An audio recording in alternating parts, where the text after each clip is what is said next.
नमस्कार मित्रांनो, तुम्हा सर्वांचं माझ्या यूट्यूब चॅनलवर पुन्हा एकदा खूप खूप आणि मनापासून स्वागत आहे। आजच्या व्हिडिओमध्ये आपण बघूया विलंब झाला तरी कर्मचाऱ्यांना मोठा फायदा। जानेवारी 2026 पासून एरियर मिळणार, मूळ पगार किती वाढणार समजून घ्या संपूर्ण गणित।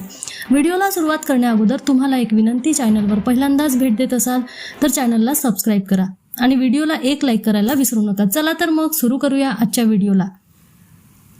केंद्रीय कर्मचारी आणि पेन्शनधारकांमध्ये सध्या 8व्या वेतन आयोगाची चर्चा जोरदार सुरू आहे।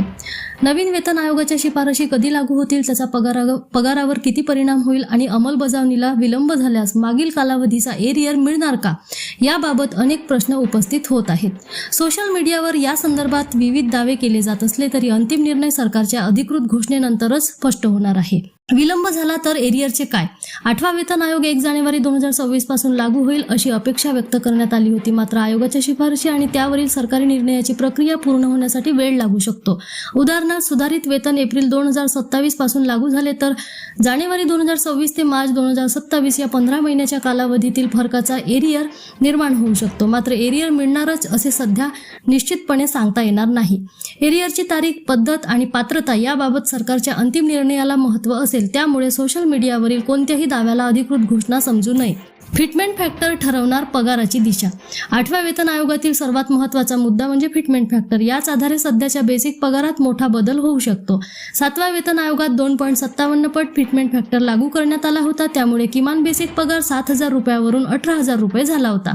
आता कर्मचारी संघटनांकडून 3.68 फिटमेंट फॅक्टरची मागणी केली जात असल्याचे सांगितले आहे।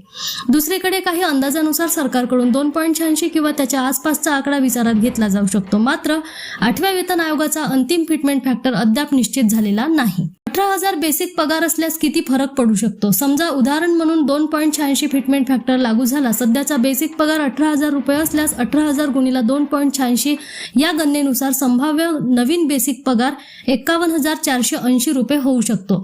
यामुळे सध्याच्या 18,000 रुपयाच्या तुलनेत बेसिकमध्ये 33,480 रुपयाचा फरक पडेल। 15 महिन्याचा कालावधी गृहीत धरल्यास केवळ बेसिकमधील फरकाच्या आधारावर सुमारे 5.02 लाख रुपयांचा आकडा तयार होतो। मात्र हा फक्त उदाहरणात्मक अंदाज आहे। प्रत्यक्ष एरियरची रक्कम वेतन आयोगाच्या अंतिम शिफारशी, सरकारी आदेश आणि विविध भत्त्यांच्या गणनेवर अवलंबून असेल। 50,000 बेसिक पगार असल्यास गणित काय?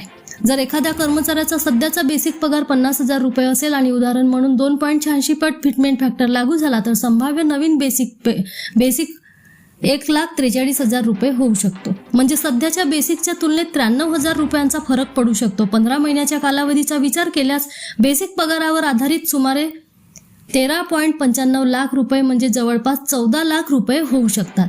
DA सह इतर भत्त्यांचाही परिणाम। प्रत्यक्ष हातात मिळणारा पगार आणि एरियर केवळ बेसिक पगारावर ठरत नाही। महागाई भत्ता, घरभाडे भत्ता आणि इतर संबंधित भत्त्यांचाही त्यावर परिणाम होतो। त्यामुळे फिटमेंट फॅक्टरचा अंतिम आकडा आणि भत्त्याबाबत सरकारकडून होणारे निर्णय अत्यंत महत्त्वाचे ठरणार आहेत। कर्मचाऱ्यांनी कोणत्या गोष्टीची प्रतीक्षा करावी? 8व्या वेतन आयोगाबाबत अनेक अंदाज आणि दावे सध्या चर्चेत आहेत, मात्र नवीन बेसिक पगार, फिटमेंट फॅक्टर, अंमलबजावणीची तारीख आणि एरियरची पद्धत याबाबत अंतिम चित्र सरकारच्या अधिकृत निर्णयानंतरच स्पष्ट होईल।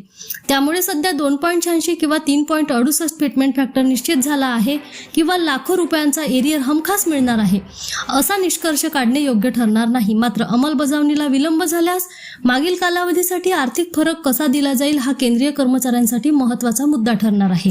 पुन्हा भेटू एका नवीन अपडेटसह। धन्यवाद।